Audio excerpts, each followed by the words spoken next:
Hey everybody, welcome back to Small Talk Japan. On this show we talk about all things Japan in English. My name is Mitch and this is Natsuki. Hello. Natsuki. Been a long time. Been a long time. Look at the cherry blossom. If you are just listening to this podcast, I have changed the virtual studio that we're in. It looks kind of very Ghibli. Yeah, we are in the middle of summer, but look at the spring color over there. Well, leave us a comment. Tell us what you think. I'm going to try maybe experiment with some few different virtual sets and see, because I kind of want to refresh the look of the show. Yeah, it's So, cool. yeah, leave a but comment. what is cool is your Apple laptop is the same one. Oh, this is not a virtual. What are you talking? All right, let's get started. We actually have a big show today to talk about. So there's one thing that's happening right now. We're filming this on July 30th, and we're currently still under tsunami warning. Oh, that's right. It happened today. Yeah, it happened today, and there was an earthquake Around Russia? around Russia, the very northeast tip of like Hokkaido, going off from there towards Russia. There was a 8-point something earthquake today, and we have the first. Let's just skip this to go to the. So we have the first look of some of the waves coming into. I believe this is into Russia. No, this is Japan. Okay, this is Japan. Wow. So yeah, you can see the waves coming in. So the tsunami, it's up to 3 meters in some places in Japan. Although the news predicted the waves were going to be a lot larger than they actually were. I don't know if there's any destruction I don't know if there's any destruction right now for anybody's hurt, but it should. We'll see. I haven't seen anything on it, but it seems like people were able to get away from the tsunami, and the tsunami that is hitting Japan is not super big. But they have also said on the news that even if the tsunami comes once, don't go near the ocean again, because the tsunami can come multiple times, and sometimes it can be bigger. So Yeah. Stay out. stay away from the ocean. Stay away from the ocean For now, anyways. for now. So we have a live feed from ANN News, and they're showing kind of a not so bad. There was you can see right here that we're still under tsunami warning all the way along here. Where we are down here in Kagoshima, it's not so bad, but yeah. They predicted that the tsunami would come here at 1 p.m. But I don't think that we got any waves. The tsunami that happened in near Russia, like very near the earthquake epicenter, was actually quite large. So hope everybody's okay. Yeah. What about people in Russia? Yeah, so that's where the bigger wave hit, is people in Russia. But it's such an isolated area that there's not a lot of people there. So let me try to find a map of where it is. This is mostly right now like we're being reported, especially in Japanese news, because we're near. Let's see. So yeah, so this is here's some footage from social media that Al Jazeera is playing. Let's see if we can't find it. No. Oh, this is just a commercial. Let's wait for the commercial to end.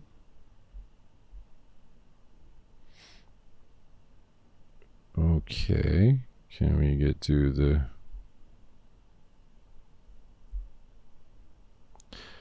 I don't see anything. Oh, yeah, of course. Many beaches have been closed since this morning. That seems like to be the biggest impact right now, is like just get away from the ocean just in case. Right.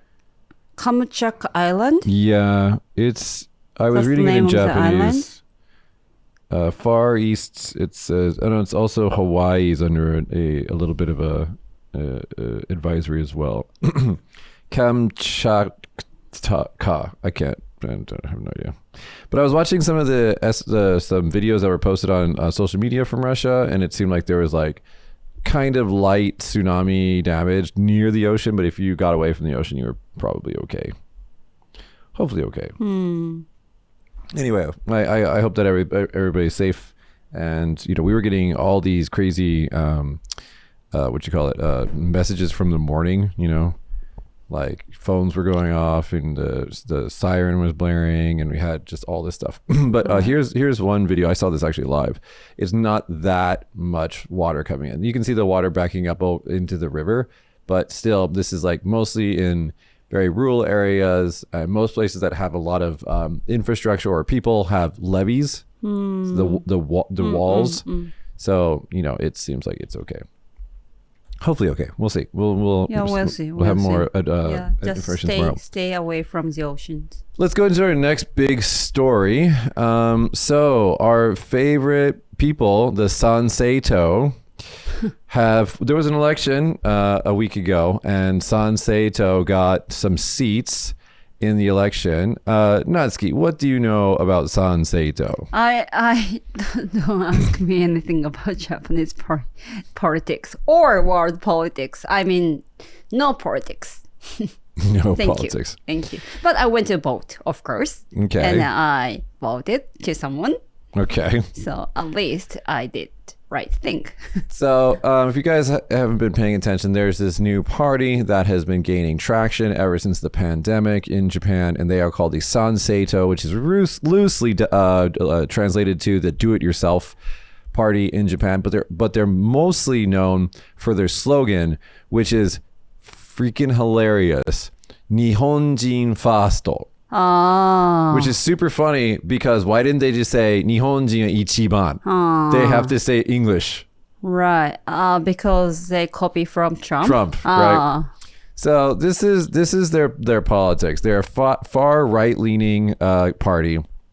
They believe in they're kind of xenophobic. They have a lot of rhetoric that's really, really anti-foreign. They have a lot of misinformation. They say things like foreign people take a lot of welfare services from Japan, which is not true. Foreign people come here to abuse the healthcare system, which there's no evidence really of that. And they say that foreign people cause more crimes, which lately in the news there's been some, especially people here on the technical visa, there's been some petty crimes that have been making their way around social media. But if you look at the stats on that, it's just not true. Like foreigners don't commit crimes as much as locals do.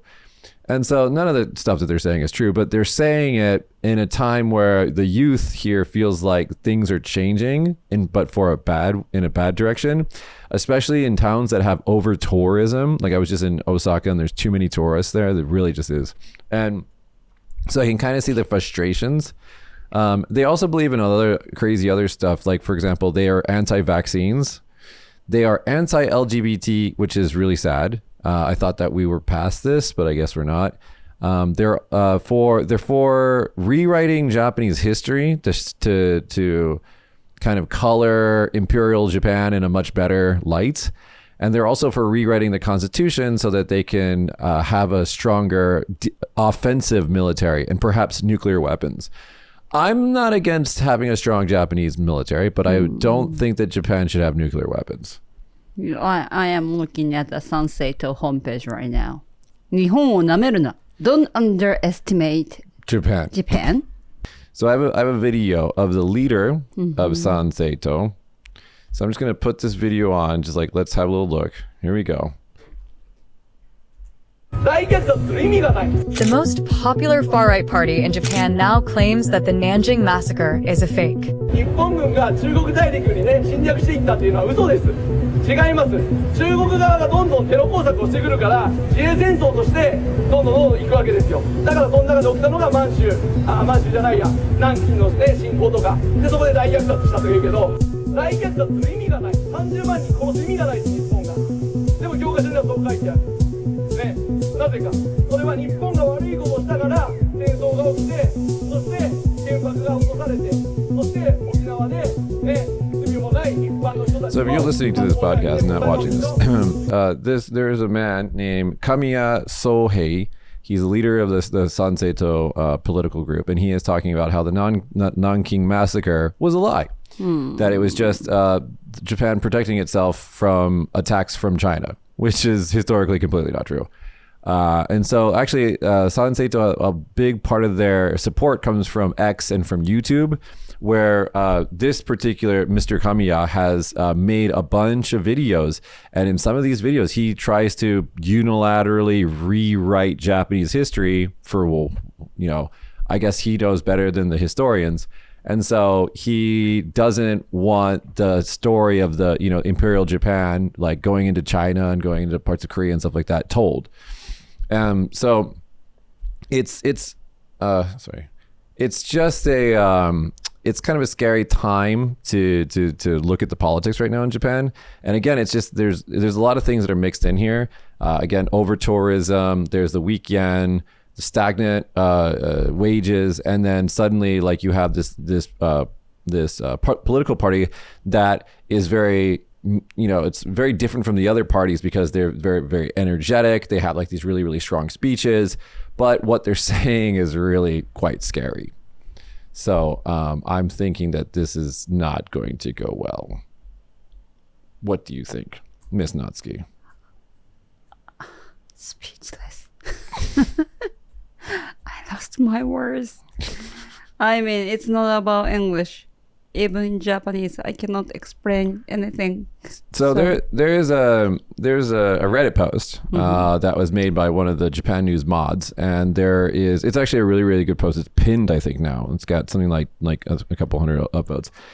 So the basically, if you look at the facts, okay, here's the major takeaways. There's no evidence immigration has harmed public safety in Japan. It's actually, public safety is better than ever. It's untrue that the number of illegal visa overstays continues to increase. It's actually down. The notion that foreigners are rarely prosecuted for their crimes in Japan is false. I don't know why they're saying that to people. It's untrue that the presence of foreigners abuses or burdens Japan's national health care insurance system, which is also true. Addressing the claim that foreigners abuse welfare benefits. Again, there's welfare benefits only offered to very select residents, not even just like plain old visa holders, but residents. And so that's not happening. And it's just, most of this information that they're getting is coming from non-traditional media sources. They're coming from like X and stuff like that. So half of them are like bullshit. Oh, it's all bullshit. Yeah. It's all bullshit. I mean, of course it's bullshit. Yeah, but younger generation might believe it. Oh, they're all believing it. That's why I talked to a couple of my younger friends, and they think they know some of the things that Sanseito believe in. But then when I ask them about the really deep stuff, they go, "Oh, I didn't know that." Oh, yeah. It's kind of the same situation with the Trump administration in America. It's like, you know, they say some very simple things in speeches, and people go, "Oh yeah, let's, you know, make America great again." But then when they actually do things, you watch what their actual actions are. It's like, wow, you guys are doing really scary stuff. Let's stop this. So populism is rising in Japan. So just not good. While that's happening, interestingly, Japan is seeking to have Tokyo as part of a new UN hub, while the U.S. steps back from the world stage. So in her visit to New York, the mayor of Tokyo, who I think is really cool, by the way, she went ahead and pitched the idea of having some of the Koike.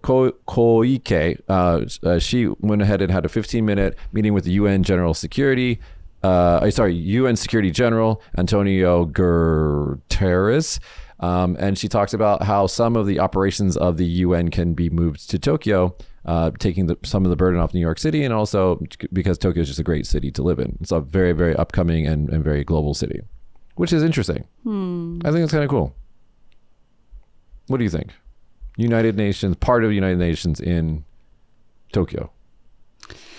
I'm just thinking, while I'm busy taking care of my kids, Japan and the world keep moving. Yes, it does.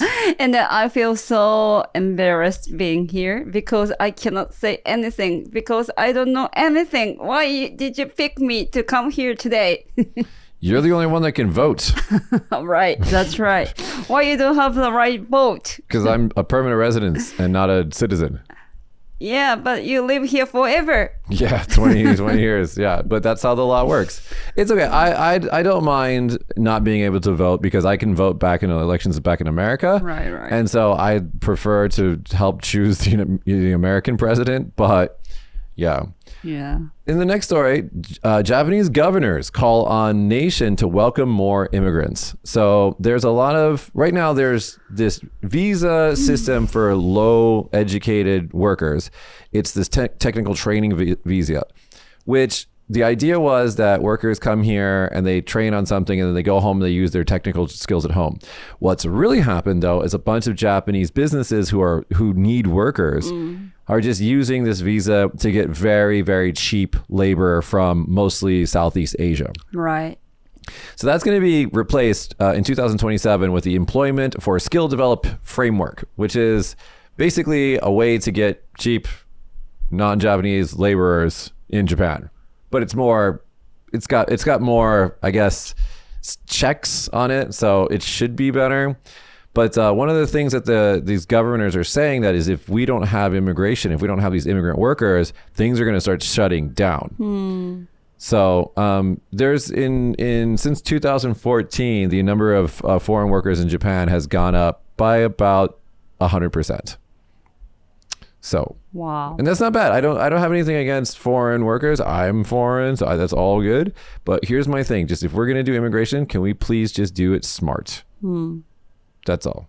Yes. I mean, what I'm thinking right now is Japan is going to be like Singapore in the future. Like not only Japanese people, but many people mixed in this island. That's good in some part, and some problem is going to happen. Of course. And so that's why I think that there's Norway is really, really good at immigration because they have this education that the immigrants go through when they come to Norway. They teach them how to speak Norwegian. They teach them the Norwegian way of life. And so like it's a lot better for them to assimilate into Norway than it is for them, for like other countries.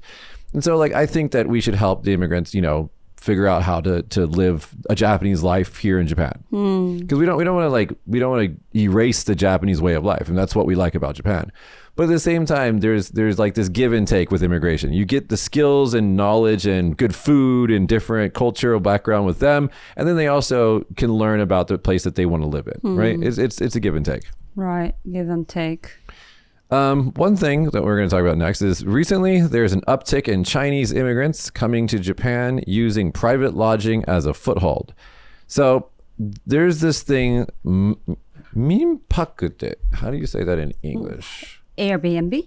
Yeah, it's like an Airbnb. Minpaku. Let's see.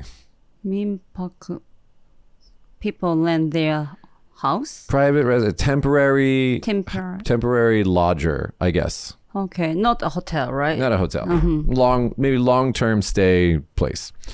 Anyway, so here's one of the Redditors broke this down, so I'm just going to read you the bullet points that they put in here. So here's what's happening. There's a special zone, minpaku. This allows property owners to rent out their places without limits on the number of nights, which can mean more income. So like it's like a long-term Airbnb. Osaka is a popular location for this because many tourist attractions and cheaper property places compared to Tokyo. So Chinese people are buying property to turn them into minpaku. That's one. Using business manager visas. Chinese investors are using this visa to move to Japan. It's called the business manager visa. This visa requires starting a company with at least 5 million yen, which many are doing just to get the visa. So 5 million yen is like $35,000. Buying and renting properties. Chinese developers are buying properties, often forcing current residents out by raising rents or other means and turning these properties into minpaku, the lodging facilities.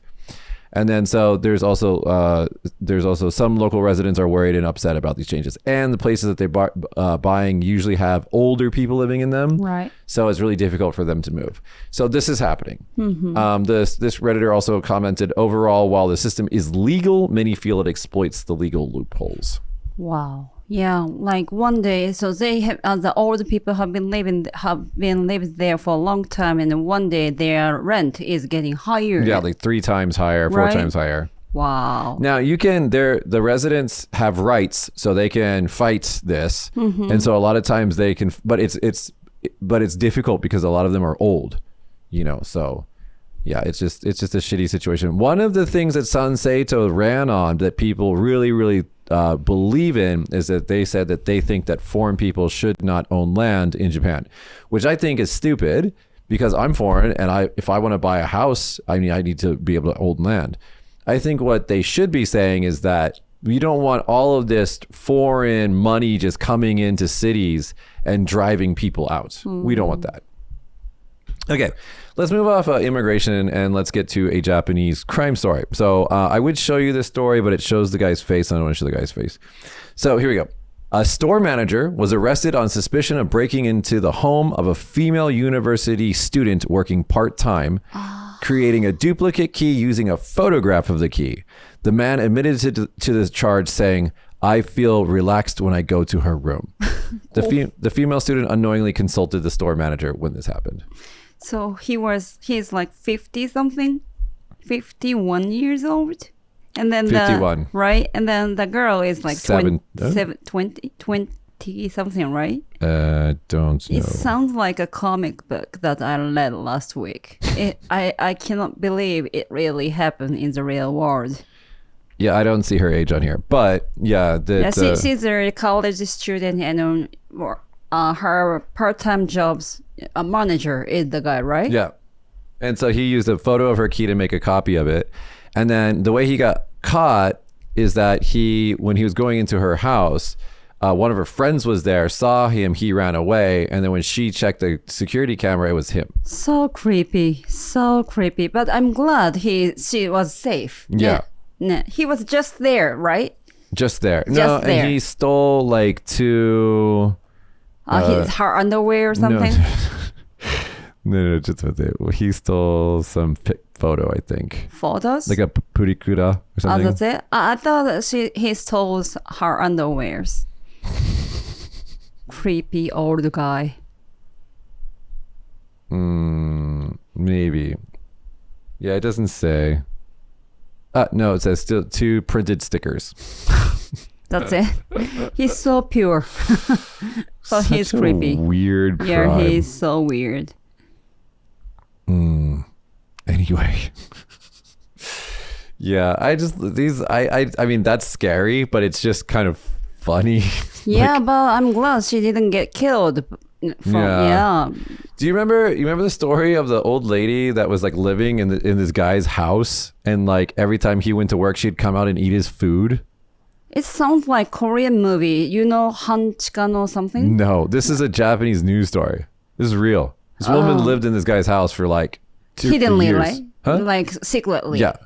Yeah, there is a movie about that in Korea. Hanchikano something, like there's a mansion, like big house in Korea, and there is a basement, like hidden room. So the poor family secretly lived there for a long time.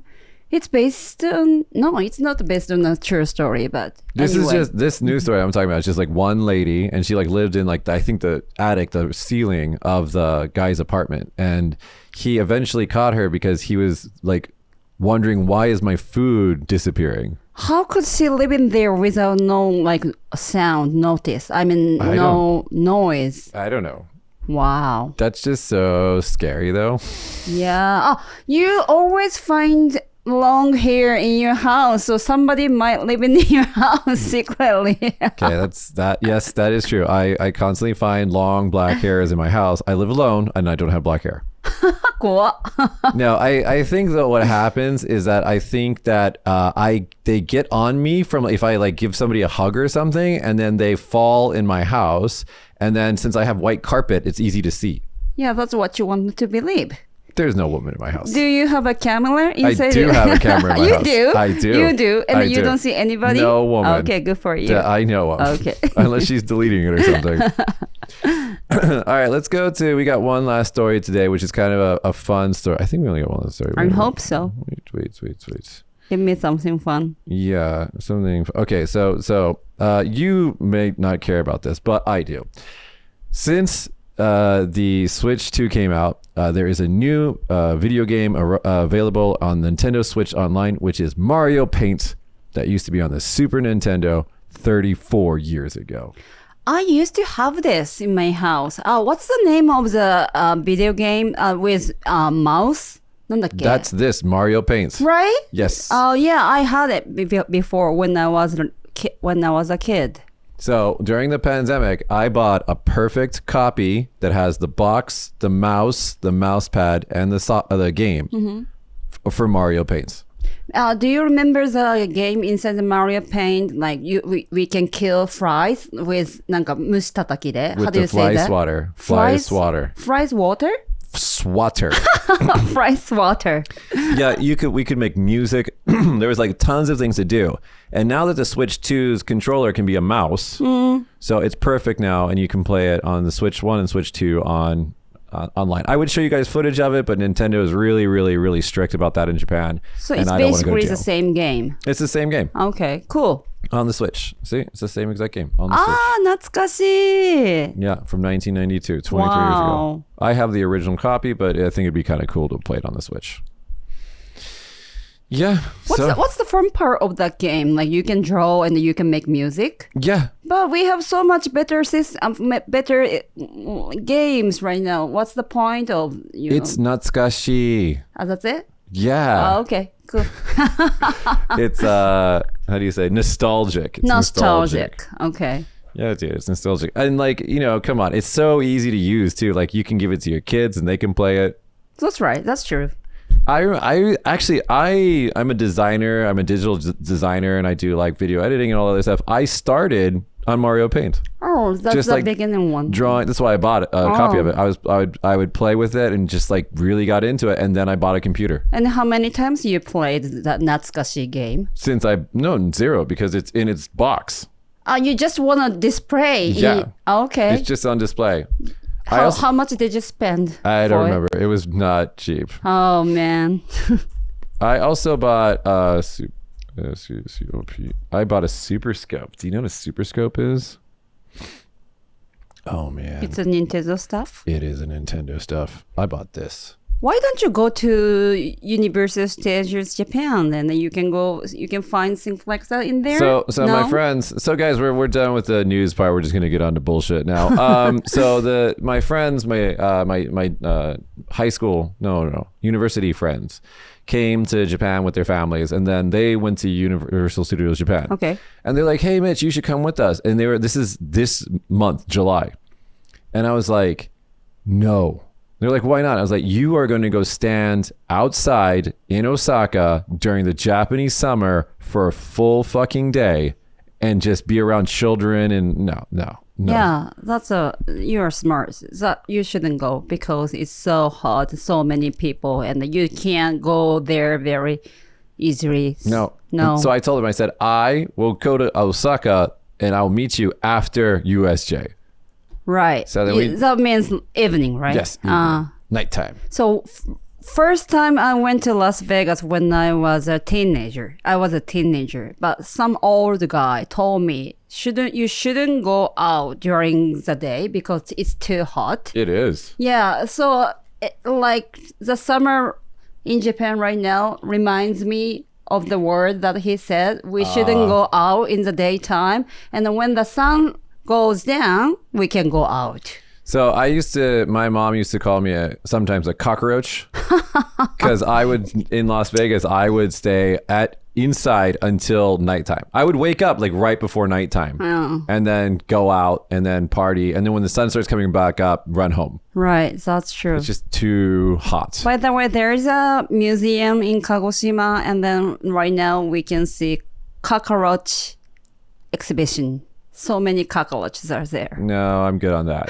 No, I have a big fear of cockroaches. I cannot see this. No. Sorry. It's okay. Is that the Daimeikan? Where is it? 違う。県立博物館 Okay. On the corner over there. Yeah. Yeah, cockroaches are beetles. Cockroaches. Oh, no thanks. Like wild cockroaches is there. No. And then you can experience. You can have. You know Gokiburi house? The little the paper box. Yeah, that they get stuck in. Yeah, we can feel that. We can Experience that. experience that. No, Like you no. wear slipper on your hand, and then it's very sticky. And when you go inside the house, you cannot get out there very easily because it's very sticky.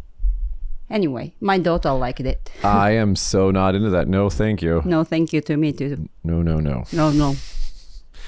It's on the corner, huh? That's cool. Is it free? Free. Yeah, the place is cool. Everything's always free. Yeah, it's very weird expression. And my daughter put the slow move cockroach on her hand. A real one? Yeah, the real one. Ooh. What's the name of the cockroach? なんだったっけな?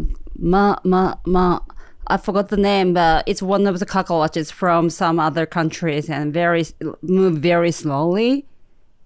すっげえ気持ち悪いでしょ? Yeah. Everything you're saying is...